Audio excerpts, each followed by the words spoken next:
علم نفس ما قدمت وأخرت يا أيها الإنسان ما غرك بربك الكريم الذي خلقك فسواك فعدلك في صورة ما ركبك صدق الله العظيم.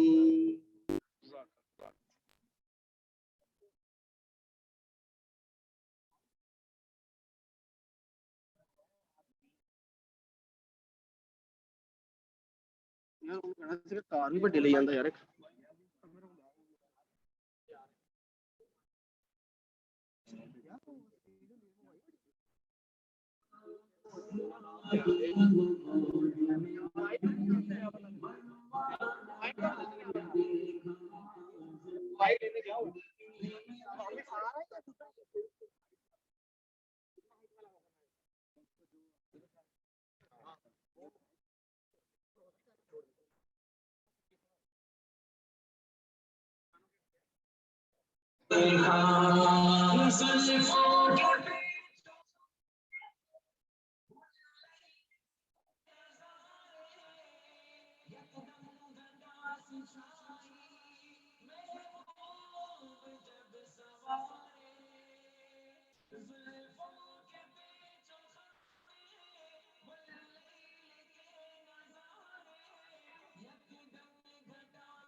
گشت ہے محدود نہیں تیرا سرے عام گشت ہے آرام نہیں تجھ کو صبح و شام گشت ہے پر طول فضاؤں سے بہلنے کا مزہ دیکھ اللہ کے راستے میں نکلنے کا مزہ دیکھ چل چل چل چل چل چل چل چل دین کی تبلیغ میں چلنے کا مزہ دیکھ اللہ کے راستے میں نکلنے کا مزہ دیکھ چل دین کی تبلیغ میں چلنے کا مزہ دیکھ اللہ کے راستے میں نکلنے کا مزہ دیکھ زمزم کی طرح کام ہے ہجرت کا عمل ہے ایمان کی لذت کا فضیلت کا عمل ہے اللہ سے لینے کا مغفرت کا عمل ہے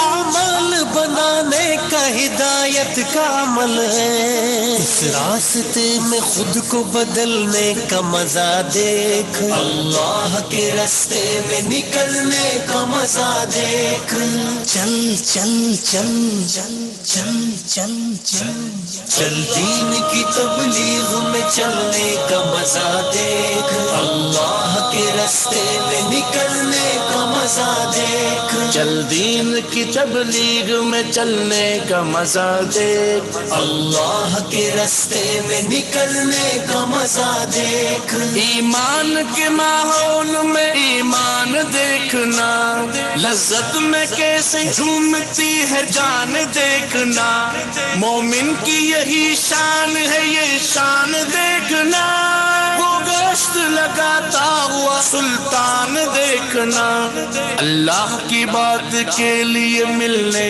کا مزہ دیکھ اللہ کے راستے میں نکلنے کا مزہ دیکھ چل چل چل چل چل چل چل چل دین کی تبلیغ میں چلنے کا مزہ دیکھ اللہ کے راستے میں نکلنے کا مزہ دیکھ چل دین کی تبلیغ میں چلنے کا مزہ دیکھ اللہ کے راستے میں نکلنے کا مزہ دیکھ الجھا کے مصیبت میں پھنسا دے گی یہ دنیا دنیا ہے دغا باز دغا دے گی یہ دنیا ٹھوکر سے زیر خاک دبا دے گی یہ دنیا ہر مال چھین لے گی مٹا دے گی یہ دنیا چل چھوڑ نکل اور نکلنے کا مزہ دے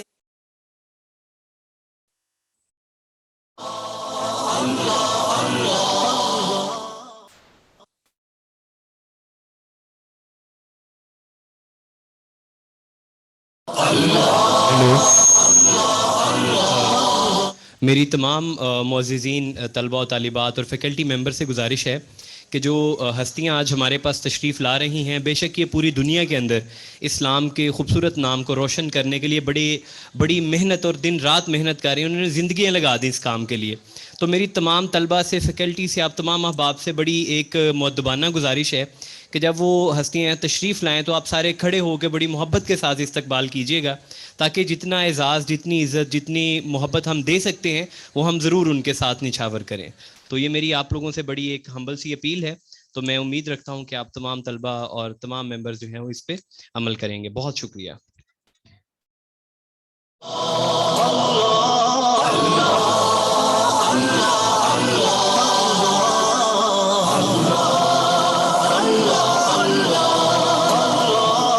وہ دھوپوں میں تپتی زمینوں پہ سجدے، سفر میں وہ گھوڑوں کی زینوں پہ سجدے، چٹانوں کی اونچی جبینوں پہ سجدے، وہ صحرا بیاباں کے سینوں پہ سجدے، علالت میں سجدے، مصیبت میں سجدے، وہ فاقوں میں حاجت میں غربت میں سجدے، وہ جنگ و جدل میں حراست میں سجدے، لگا تیر زخموں کی حالت میں سجدے، وہ غاروں کی وحشت میں پر نور سجدے، وہ خنجر کے سائے میں مسرور سجدے، وہ راتوں کو خلوت سے معمور سجدے، وہ لمبی رکعتوں سے مسحور سجدے، وہ سجدے محافظ مددگار سجدے، غموں کے مقابل عطردار سجدے، نجات اور بخشش کے سالار سجدے، جھکا سر تو بنتے تھے تلوار سجدے، وہ سجدوں کے شوقین غازی کہاں ہے، زمیں پوچھتی ہے نمازی کہاں ہے، زمیں پوچھتی ہے نمازی کہاں ہے۔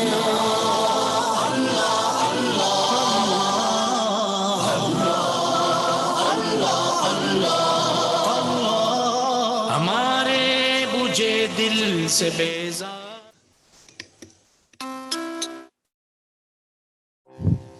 آپ حضرات سے گزارش ہے کہ اپنی اپنی جو ہے سیٹس پہ براجمان ہو جائیں، ڈسپلن کا بخوبی جو ہے وہ مظاہرہ ہونا چاہیے۔ جزاک اللہ۔ السلام علیکم۔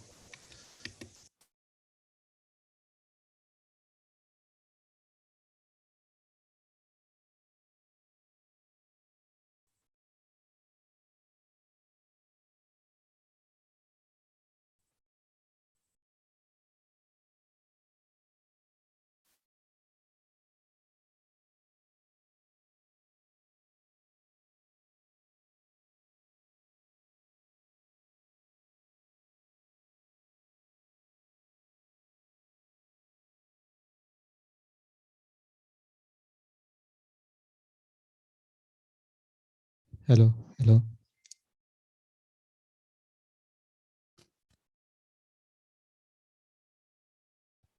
ہیلو یہ بٹن پش کریں۔ Bismillah ar-Rahman ar-Rahim. Assalamu alaikum everyone. This is Dr. Ahmed Sohaib. I am Director Services and Assistant Dean Academics at KFUIT. I welcome you all on this valuable seminar on purpose of human life. We'll start with the recitation of Holy Quran. I'll invite Mr. Mohammad Sohaib Aslam, Lecturer Islamic Studies and Fazil of Jamia Farooqia Karachi, to please come on the stage.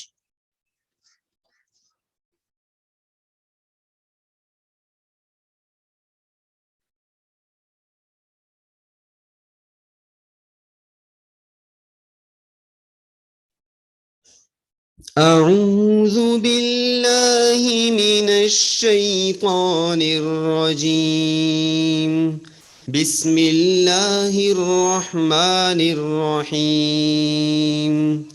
إذا السماء انفطرت وإذا الكواكب انتثرت وإذا البحار فجرت وإذا القبور بعثرت علمت نفس ما قدمت وأخرت يا أيها الإنسان ما غرك بربك الكريم الذي خلقك فسواك فعدلك في أي صورة ما شاء ركبك. ترجمہ: جب آسمان پھٹ جائیں گے، جب ستارے ٹوٹ جائیں گے، جب سمندر بہہ پڑیں گے، جب قبریں اکھاڑ دی جائیں گی، تب ہر شخص جان لے گا کہ کیا آگے بھیجا اور کیا پیچھے چھوڑا. اے انسان، تجھے کس چیز نے اپنے کریم رب سے غافل کر دیا، جس نے تجھے بنایا، پھر برابر کیا، پھر معتدل بنایا، پھر جس صورت میں تجھے چاہا ڈھال دیا۔ صدق اللہ العظیم۔ جزاک اللہ۔ تو اوج رسالت ہے، شہ خیر امم ہے، تو ہے کہ زیبا جسے ہر جاہ و حشم ہے۔ خالق نے بنایا تجھے ہر چیز کا مولا، کونین کی ہر شے تیری ممنون کرم ہے۔ ادراک میں کس طرح سمائے تیری عظمت، ہر رفعت افلاک تیرا نقش قدم ہے۔ اللہم صلی علی سیدنا محمد وعلی آل سیدنا محمد وبارک وسلم۔ Ladies and gentlemen, the Prophet sallallahu alaihi wasallam said, "The best amongst you are those who learn the Quran and teach it." We are honored to host today at KFUIT revered Islamic scholars of our times whose lives have been devoted to learning and teaching of Holy Quran. Allah has chosen individuals like them to enlighten the hearts of the believers. Ladies and gentlemen, Jamiatul Rashid is world-known higher education degree awarding Islamic institution in Karachi, which is serving nation with their teaching and Islamic studies for last 5 decades. It has a large body of students comprising both national and internationals. We have been joined today by Mufti Abdul Rahim, who is patron and chief of Jamiatul Rashid. His services to religious and contemporary knowledge is recognized across the board. He leads several institutions and societies, including Majlis-e-Ilmi Society, Faculty of Islamic Specialization of Sharia, Kulliyatul Sharia, Karachi Institute of Management Sciences, Center for Policy Research and Dialogue, Sufa Xavier School, Al-Biruni Intermediate Colleges. We are also joined by Mufti Tariq Masood. He is a teacher at Jamiatul Rashid. He is famous and widely known by the youth of subcontinent for his lectures on contemporary issues. We are also joined by Mufti Muhammad, who is teacher and Sheikh al-Hadith at Jamiatul Rashid. We are also joined by Engineer Maulana Muhammad Usman, who is also a teacher at Jamiatul Rashid. Now I request Professor Dr. Salman Tahir, Vice Chancellor KFUIT, to please come on the rostrum and share his welcome note. Sir.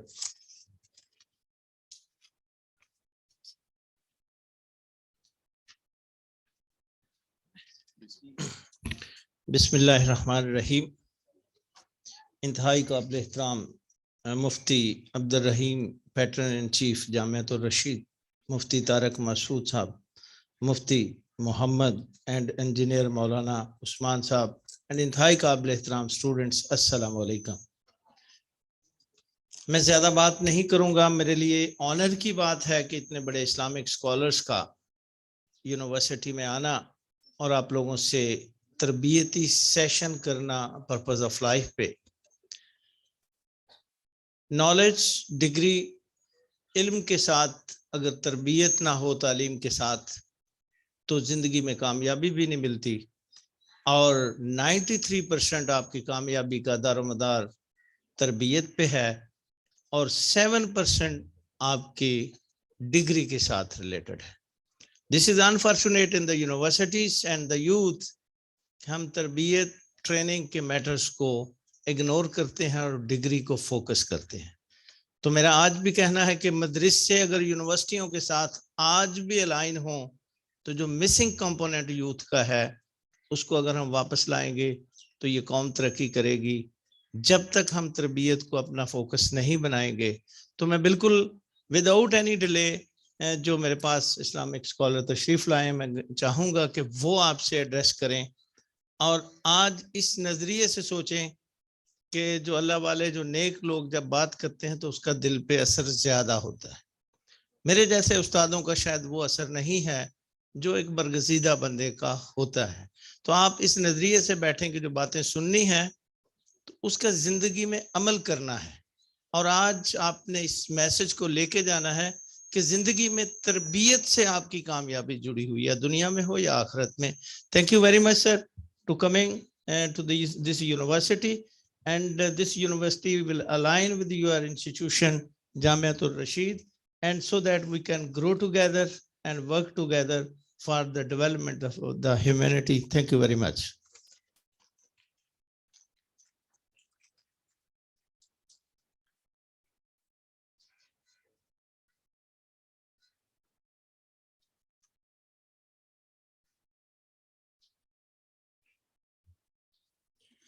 Thank you very much, sir.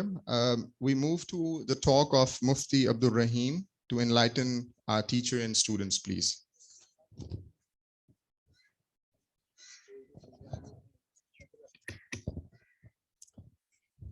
بسم اللہ الرحمن الرحیم.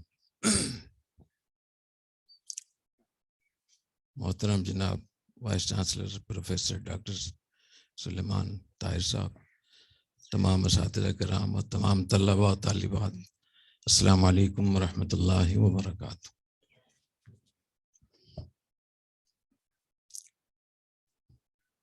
میرے لیے بہت اعزاز کی بات ہے کہ آج مجھے یہاں موقع مل رہا ہے آپ حضرات کے ساتھ بیٹھنے کا، اور یہ ایک المیہ کی بات ہے کہ زندگی میں پہلی دفعہ مجھے طلباء طالبات سے بات کرنے کا موقع مل رہا ہے.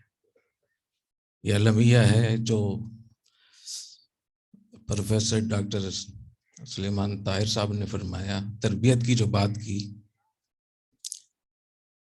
تربیت کے نہ ہونے کی ایک وجہ یہ بھی ہے کہ ہم ایک پیج پہ نہیں ہیں، ہم ایک دوسرے کے ساتھ مل کر نہیں رہتے، الگ الگ دنیایں ہم نے بنائی ہوئی ہیں.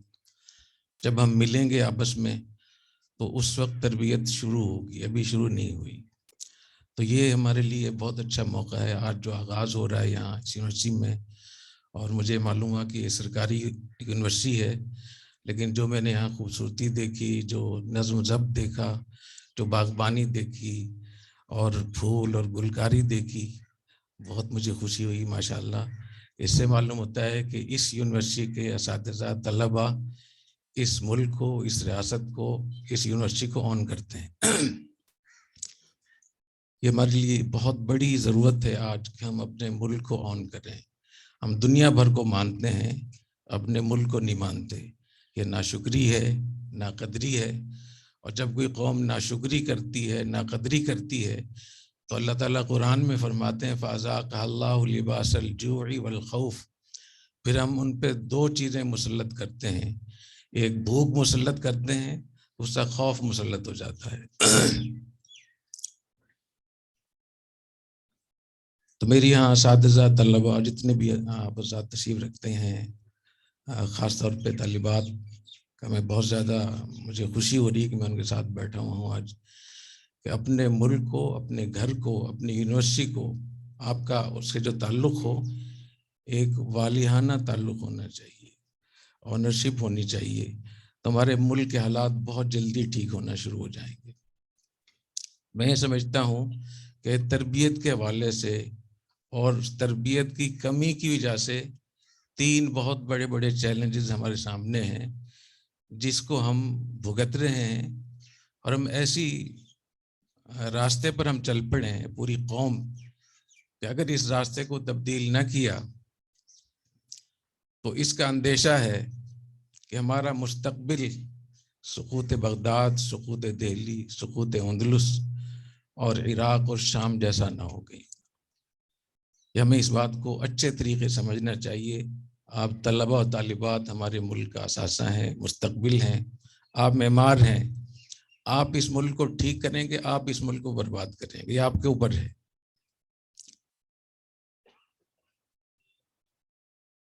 تو یہ ضرورت ہے کہ ہم کچھ باتیں سیدھی سیدھی، صاف صاف اور سچ سچ کریں، اور ہم ایک دوسرے کی غلطیاں مانیں.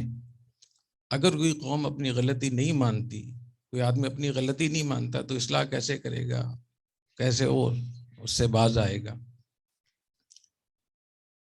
حضور اکرم صلی اللہ علیہ وسلم نے ارشاد فرمایا کہ چار چیزیں اگر کسی میں ہوں، پھر دنیا کی کوئی چیز نہ ملے تو کوئی پرواہ نہیں.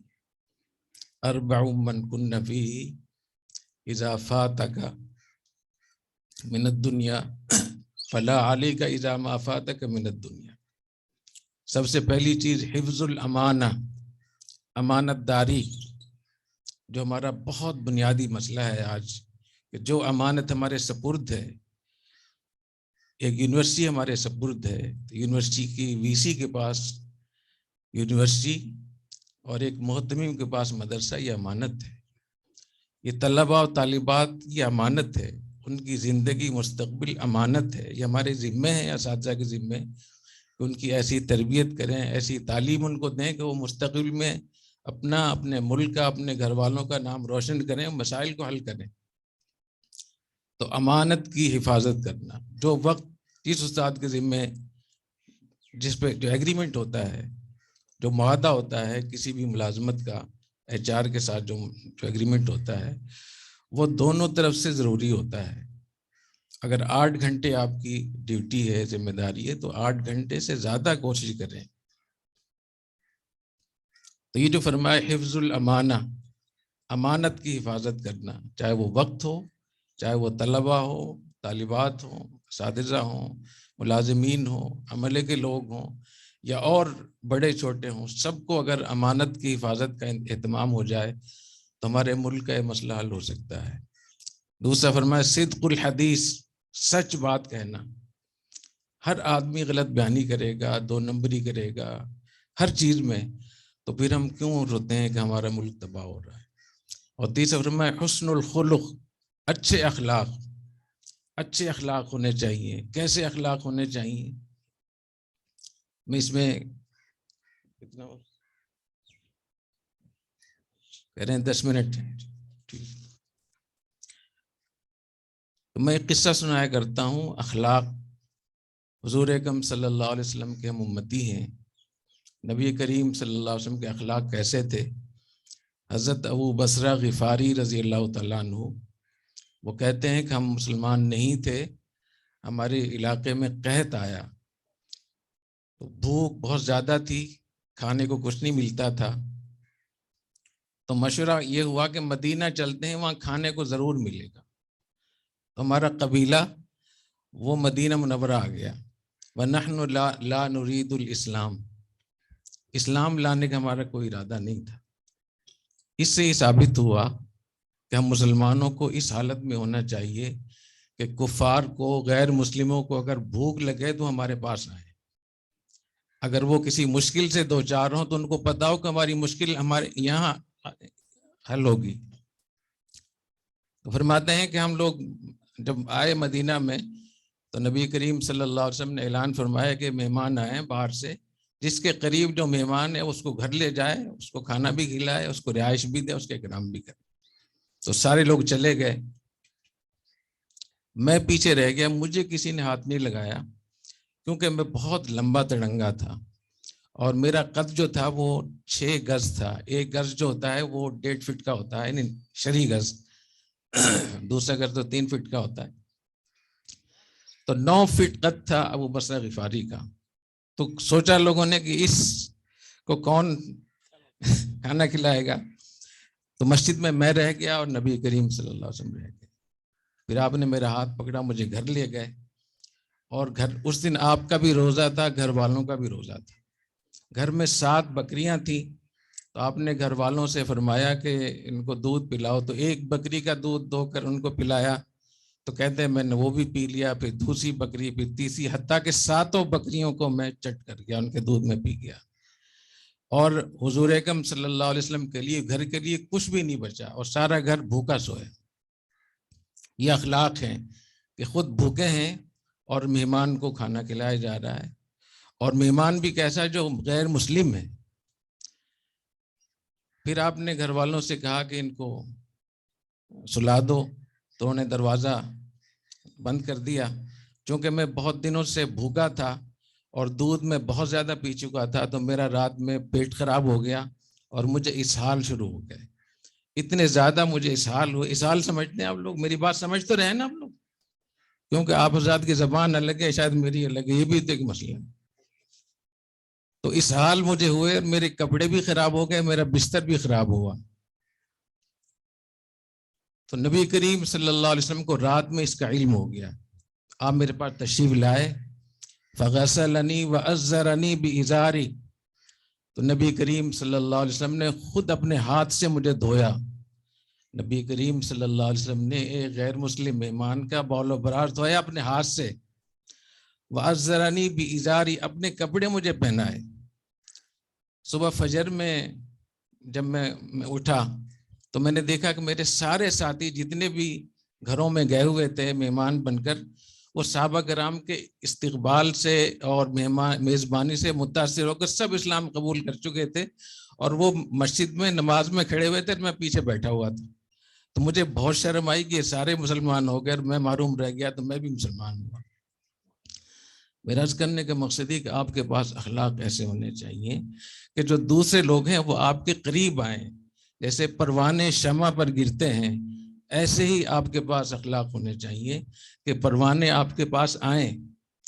تو اخلاق ایسے ہونے چاہیے. اور چوتھی چیز فرمایا عفت فی طعمہ، کھانے پینے کی چیزوں میں پاکیزگی ہونی چاہیے، کردار اچھا ہونا چاہیے، نادیدگی نہیں ہونی چاہیے.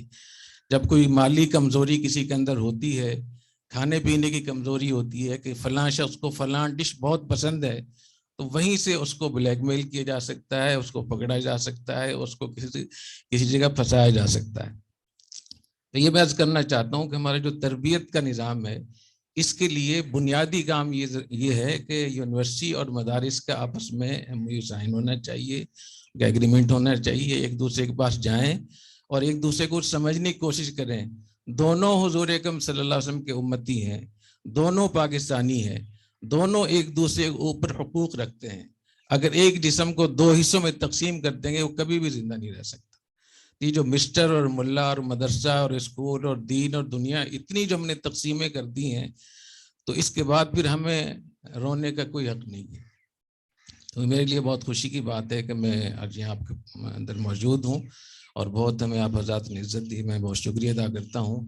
میں اس موقع پہ 3 باتیں جاتے جاتے عرض کرنا چاہتا ہوں. نمبر 1، جو ہماری معاشرتی زندگی اب خراب ہو گئی ہے بہت زیادہ، اور یہ اس کا آغاز ہے. اس گلوبلائزیشن نے، اس ڈیجیٹل نظام نے، اس سوشل میڈیا نے ہماری زندگی پہ جو بہت گہرے اثرات چھوڑ رہے ہیں اور ہو رہے ہیں، تو آئندہ آنے والی دہائی یہ بہت خوفناک ہو سکتی ہے. اس کا بہت اندیشہ ہے کہ جو ماں آپ کو تیار کر کے اسکول بھیجتی ہے، کالج بھیجتی ہے، اور ذرا تاخیر ہو جاتی ہے تو وہ روتی ہے کہ پتہ نہیں میری بیٹی کو بیٹے کو کیا ہو گیا، کیوں دیر ہو گئی. اور وہ باپ جو اتنی محنت مشقت کر کے اور آپ کما کر آپ کو پڑھاتا ہے، مجھے اس کا اندیشہ ہے کہ اس موبائل میں، اس کمیونیکیشن نظام میں اتنے لوگ مصروف ہوتے جا رہے ہیں کہ ماں کی ممتا سسک رہی ہوگی، بڑھاپا سسک رہا ہوگا، اور بچوں کو پتہ بھی نہیں ہوگا. اس کا امکان موجود ہے کہ مجھے یہ اطلاعات مل رہی ہیں، لوگ آ کر بتاتے ہیں کہ ہم تھکے تھکائے آتے ہیں یونیورسٹی سے، اپنے آفس سے، کوئی ہمیں گھر میں پوچھنے والا نہیں ہے. ہم بیمار ہوتے ہیں، ہم کرا رہے ہوتے ہیں، ہمارے بیٹے بیٹیاں وہ سب اپنے موبائل پہ لگے ہوئے ہیں، انٹرنیٹ پہ بیٹھے ہوئے ہیں. تو ہم کہاں جا رہے ہیں؟ اس تباہی کو روکنے، یہ مکمل تباہی ہے، ایک معاشرے کی مکمل تباہی ہے. یہ تہذیب ختم ہو جائے گی اور ایسی تہذیب شروع ہوگی خدا نخواستہ کہ وہ جانوروں سے بدتر ہوگی.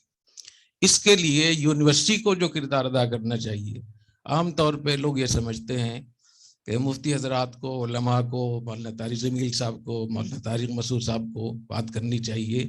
بات کرتے ہیں ماشاءاللہ، کرنی چاہیے، لیکن مولانا طارق مسعود صاحب کو کون بچائے گا اور مولانا طارق جمیل صاحب کو کون بچائے گا؟ میری بات سمجھ رہے ہیں آپ؟ یہ ایسا طوفان ہے، ایسا سیلاب ہے، اس کو روکنے کے لیے آپ کے پاس اس کے وسائل ہیں. آپ کے پاس IT کا شعبہ ہے، مجھے VC صاحب نے بتایا کہ IT کا شعبہ ہے ماشاءاللہ، اور بہت سارے یہاں ڈپارٹمنٹ ہیں. تو IT کے جو ماہرین ہیں، جو اساتذہ ہیں، جو طلبہ طالبات ہیں، اس پہ وہ ریسرچ کریں اپنے معاشرتی چیزوں کے اوپر، اور اس کے ساتھ پھر اس ٹیکنالوجی کا استعمال کریں. ٹیکنالوجی جو شر ہے وہ تو ٹیکنالوجی کے کندھے پر سوار ہو کر اتنی تیزی کے ساتھ آ رہا ہے کہ وہ آنن فانن پوری دنیا میں پہنچ رہا ہے شر، اور جو خیر ہے وہ بیل گاڑی پہ جا رہی ہے، وہ پیدل جا رہی ہے. تو کیسے؟ یہ اللہ کا نظام ہے ہی نہیں. اللہ تعالیٰ نے نظام فطرت دیا ہے. اگر ٹیکنالوجی کا شر ٹیکنالوجی کو استعمال کر رہا ہے تو خیر کو پر بھی لازم ہے کہ وہ ٹیکنالوجی کا استعمال کرے. تو آپ یہاں یونیورسٹیوں میں ایسے سافٹ ویئر بنائیں، ایسی اپلیکیشن ترتیب دیں، ریسرچ کریں، جس سے ہمارا معاشرہ، ہمارا گھر، ہمارا اسکول، کالج، یونیورسٹی، ہمارا مدرسہ، ہماری خانقاہیں، ہمارے کاروبار، ان کے اندر بہتری آئے. اور اگر آپ اس میں کامیاب ہو جائیں، اور بہت آسان ہے، بالکل مشکل نہیں ہے. باہر دنیا نے اپنی دنیا کو چلانے کے لیے کیسی کیسی چیزیں بنائی ہوئی ہیں. تو آپ اپنی آئی ٹی کے شعبے میں اس چیلنج کو قبول کریں. گھروں میں، دفتروں میں، اسکولوں میں، کاروبار میں، مدارس، سب اس میں شامل ہیں. وہاں ایسی چیزیں، ایسی آپ لوگ اپلیکیشنز بنائیں کہ ان کو اگر اس میں کمپیوٹر میں، موبائل میں ڈال دیا جائے تو بہت سی جگہ تو ویسے ہی بند ہو جائیں گی جہاں سے فساد شروع ہوتا ہے، جہاں سے دلچسپیاں شروع ہوتی ہیں، اور اس کی وجہ سے طلبہ اپنے اس سے محروم ہو جاتے ہیں، اپنے مستقبل سے، اپنے والدین سے محروم ہو جاتے ہیں. کچھ چیزیں ایسی ہیں جن کو کنٹرول کیا جا سکتا ہے اگر آپ کا انٹرنیٹ کنٹرولڈ ہے.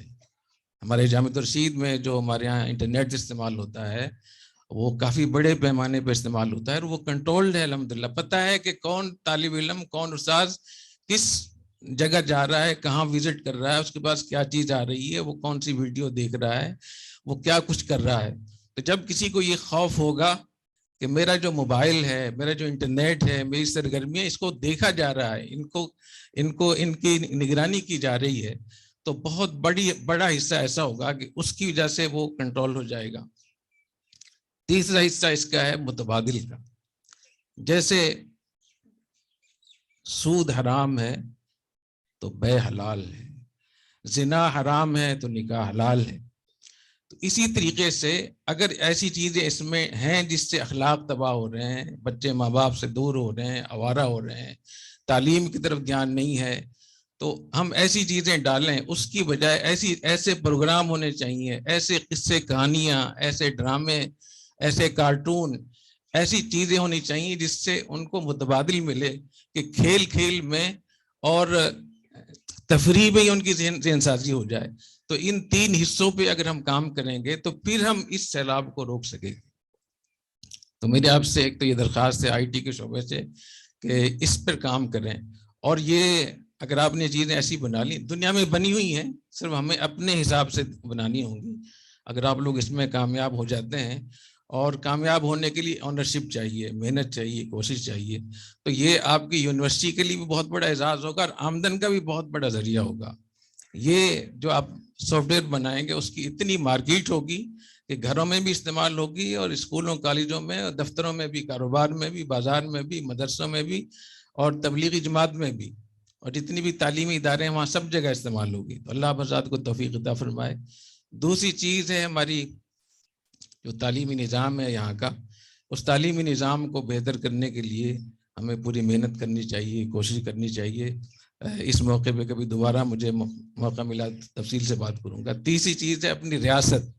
اس وقت ہماری ریاست جس طریقے سے ریاست کی ریٹ ختم ہو گئی ہے، شعور یہاں بہت نہیں رہا ہے، لوگوں میں بہت کم ہے، ڈسپلن نہیں ہے، نظم و ضبط نہیں ہے، قانون کی پابندی نہیں ہے، اور نفسیاتی طور پر ہم بہت مایوسی کا شکار ہیں، ناشکری ہم کرتے ہیں، ناقدری کرتے ہیں. تو کسی بھی ریاست کی تباہی کے لیے یہ چیزیں کافی ہوتی ہیں.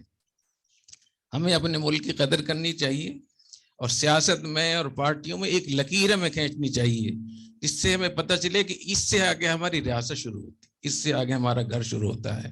گھروں میں بچے آوارہ ہوتے ہیں، سارا دن آوارہ پھرتے ہیں، لیکن جب ان کی دہلیز شروع ہوتی ہے تو وہاں ایک دم آنکھیں کھول لیتے ہیں کہ نہیں، یہاں میری بہن ہے، یہاں میری والدہ ہے، یہ میرے، اس سے آپ آگے نہیں آ سکتے آپ. تو ہمیں ضرور اپنی سیاست میں، اپنی پارٹیوں میں ایک لائن ایسی کھینچنی چاہیے، ریڈ لائن، کہ اس سے آگے ہم نہ جائیں، اس کے آگے ہم سب اکٹھے ہو جائیں اپنے ملک کے لیے. یہ جو 5th جنریشن وار کی بات ہو رہی ہے بہت خطرناک چیز ہے. اس کے ہوتے ہوئے کسی ملک کو پاکستان پہ حملہ کرنے کی ضرورت نہیں، ہم خود ہی اس ملک کو فتح کر رہے ہیں. اس لیے میں سمجھتا ہوں کہ اللہ تعالیٰ کے نعمتوں کا شکر ادا کرنا چاہیے، یونٹی، اتفاق و اتحاد ہونا چاہیے، امید ہونی چاہیے، اور اللہ تعالیٰ کی نعمتوں کی قدر کرنی چاہیے، اس کا اظہار کرنا چاہیے. مایوسی پھیلانا، ہر وقت منفی باتیں کرنا، ناشکری کرنا، یہ اللہ تعالیٰ بھی ناراض ہوگا اس سے، اور ہمارا دنیا کا نقصان بھی ہوگا. میں بہت ایک مرتبہ شکریہ ادا کرتا ہوں آپ حضرات کا، ہمیں موقع دیا آپ حضرات ساتھ بیٹھنے کا. اور میں وی سی صاحب پروفیسر ڈاکٹر سلیمان طاہر صاحب کو اور ان کے یہاں جو اساتذہ، ان کو میں دعوت دیتا ہوں جامعۃ الرشید آنے کا. وہاں تشریف لائیں گے تو انشاءاللہ مجھے بہت امید ہے کہ آپ کو بہت لطف آئے گا انشاءاللہ تعالی. وہاں دونوں چیزیں ہم نے جمع کی ہیں، اور جب تک ہم دونوں چیزوں کو جمع نہیں کریں گے تب تک ہماری قسمت بہت اچھی نہیں ہوگی. اللہ تعالیٰ توفیق عطا فرمائے. جزاکم اللہ. سبحانک اللہم و بحمدک اشہد ان لا الہ الا انت استغفرک و اتوب الیک. السلام علیکم ورحمۃ اللہ وبرکاتہ. جزاک اللہ خیر.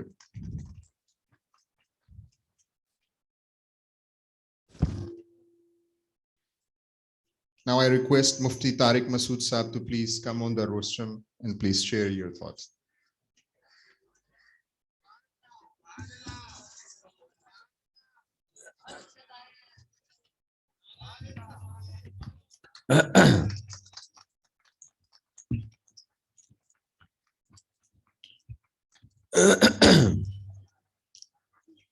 بسم اللہ الرحمن الرحیم نحمده ونصلی علی رسولہ الکریم.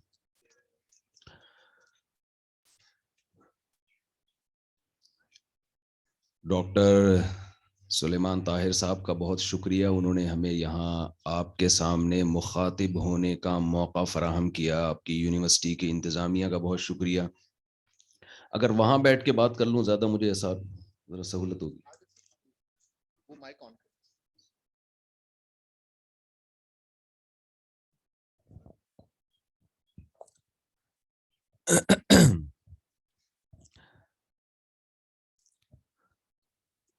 کچھ باتیں آپ کی خدمت میں پیش کروں گا، آپ اس کو بیان نہ سمجھیں، باتیں ہی سمجھیں.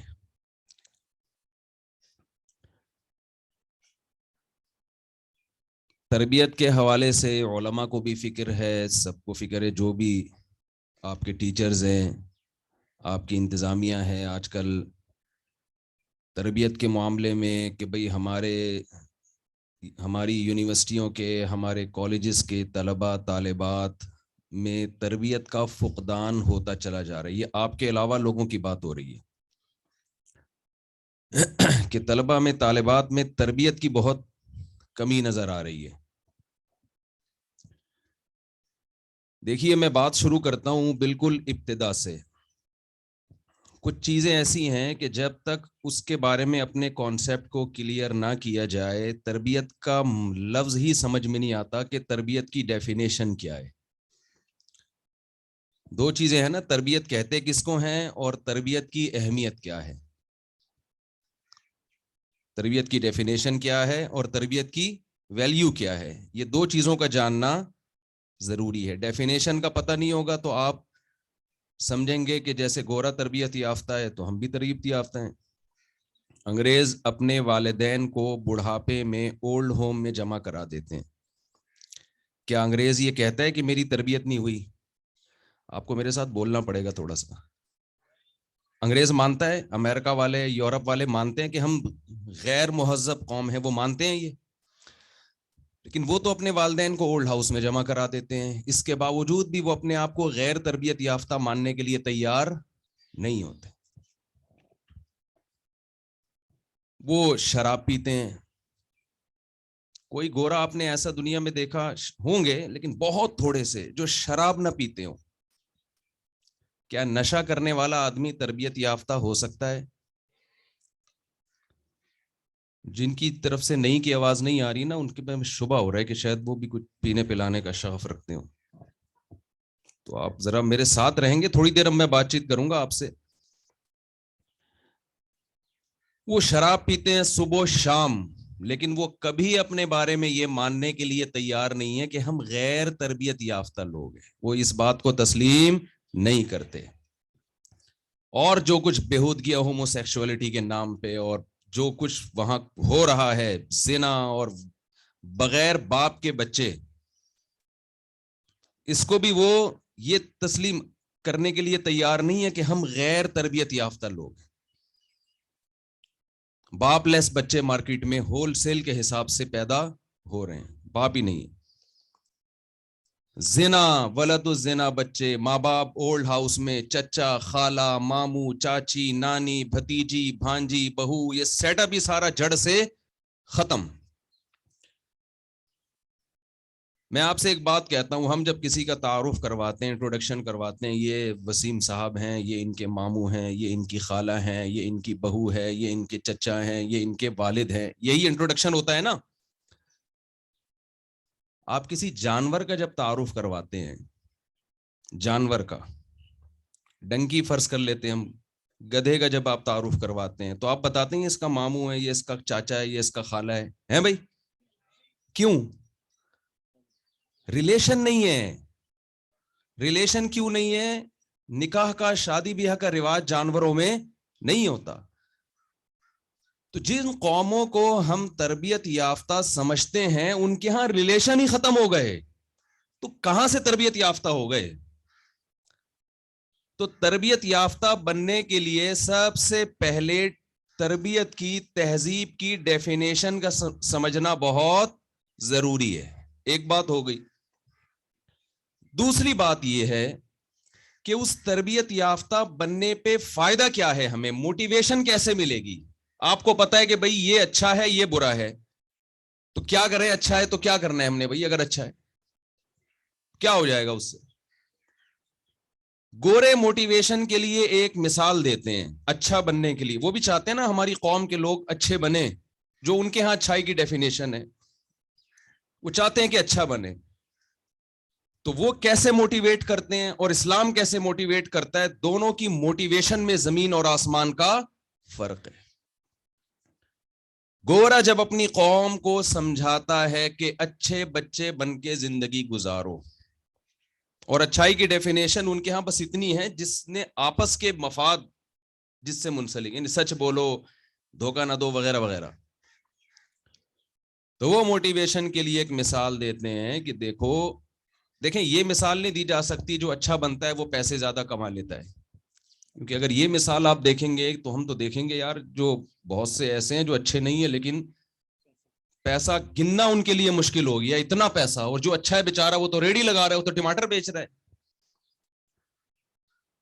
اچھے کی ڈیفینیشن, اگر آپ اچھائی پر موٹیویٹ کرنے کے لیے یہ مثال دیں کہ جو اچھا ہوتا ہے اس کو عزت زیادہ ملتی ہے, مل جاتی ہے, بہت دفعہ ایسا ہوتا ہے, لیکن بعض دفعہ ایسا ہوتا ہے کام کوئی اور کرتا ہے اور کسی اور کے کھاتے میں ڈال دیا جاتا ہے, اور عزت وہ کما لیتا ہے جس نے وہ کام نہیں کیا ہوتا.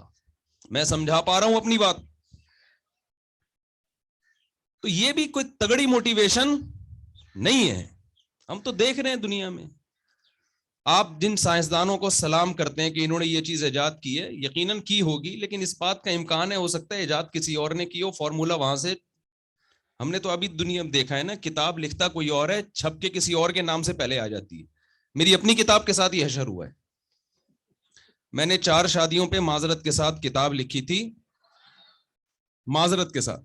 وہ کتاب جب میں نے لکھی ہے تو ہمارے ایک دوست نے مسودہ پڑھنے کے لیے لیا اور اس میں تھوڑی سی تبدیلی کر کے اپنے نام سے پہلے چھاپ دی. لوگوں نے کہا زبردست. اور جن علماء نے میری کتاب پہ تقریض لکھی تھی, تقریض کا مطلب سمجھتے ہوں گے, کمنٹس لکھے تھے, ایک بڑی اچھی کتاب ہے, انہی علماء نے اس کتاب پر میری کتاب سے زیادہ اچھے کمنٹس لکھے. تو دنیا میں ایسا ہوتا ہے کہ کرتا کوئی اور ہے اور عزت کسی اور کے کھاتے میں جاتی ہے, نام کوئی اور کما لیتا ہے. آج کل کتابوں کے مصنفین میں ایک آپ کو چیز نظر آئے گی, کتاب لکھ رہے ہیں ایک مصنف صاحب کی, ہر ہفتے نئی کتاب مارکیٹ میں آ رہی ہے. میں نے کہا یار اتنی, میں نے کبھی لکھتے ہوئے دیکھا تو ہے نہیں آپ کو, آپ اتنی کتابیں چھاپتے کیسے ہو؟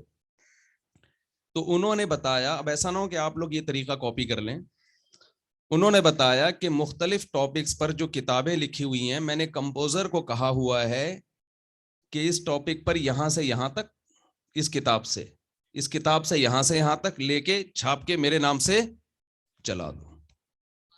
لوگ کہتے ہیں محترم کی ماشاءاللہ ایک ہفتے کے اندر 10 تصانیف آئی ہیں. تو دنیا میں ایسا ہوتا ہے کہ آپ بعض دفعہ دھوکے سے عزت بھی حاصل کر لیتے ہیں, لہذا موٹیویشن کا یہ طریقہ بھی جاندار نہیں ہے. تو گورا کیا کرتا ہے, آپ نے ان کی ورکشاپ میں دیکھا ہوگا, یوٹیوب پہ تو آج کل بہت موٹیویشنل اسپیکر ہیں, وہ سمجھا رہے ہوتے ہیں اپنی قوم کو کہ دیکھو یہ دنیا دار فانی ہے, ایک دن ہم سب نے یہاں سے